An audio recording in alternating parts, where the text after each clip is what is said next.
po sa inyo mga kachibi. Meron po tayong content ngayon. Meron po tayong Chevrolet Trax. Hindi po nabuo na kanyang compressor. Ngayon po ay titignan po natin kung ano po ang naging sira. Tara at atin ang umpisahan. Ang po natin gagawin ay i-connect po natin sa AC manifold gauge. Titignan po natin ang kanyang pressure. Ang blue po ay nasa low pressure side. Ito po ang kanyang port.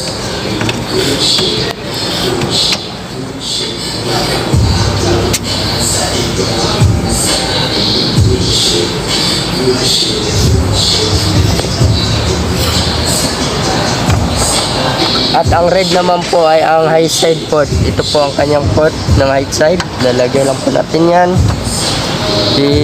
Ano lang po natin pataas para mapasok po natin siya.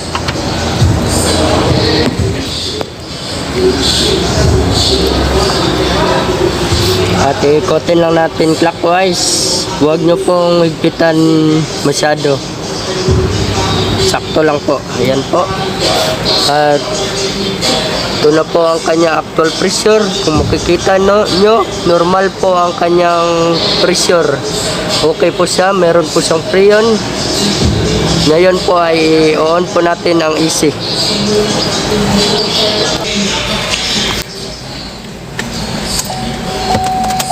Ngayon po ay start po natin ang kanyang engine.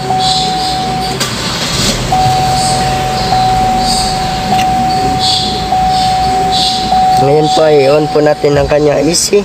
Yan po. Titignan po natin kung nag-engage ba ang kanyang compressor.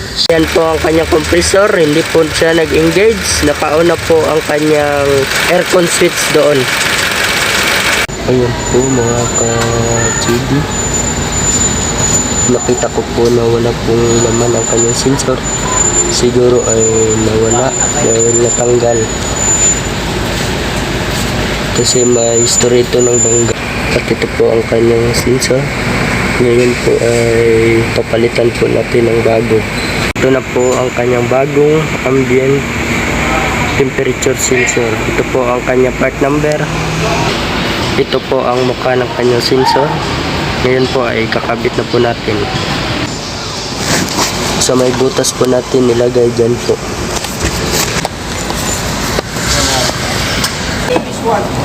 Oh. May pa rin man sa kaman. Ilang raka? Oh.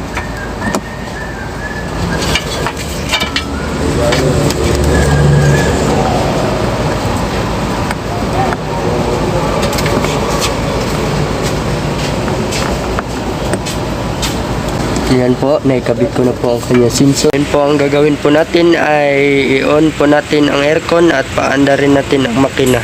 Makikita nyo, nag-engage na po ang kanyang compressor. Ayan po, nag-engage na po yan.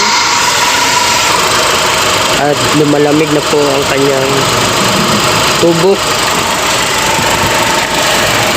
At ayan po ang kanyang pressure. I-observe lang po natin kung need ba siyang dagdagan o sakto na. Ganyan lang po ang proseso sa pagpapalit ng ambient air temperature sensor. Sana po ay meron kayong natutunan sa aking content ngayon.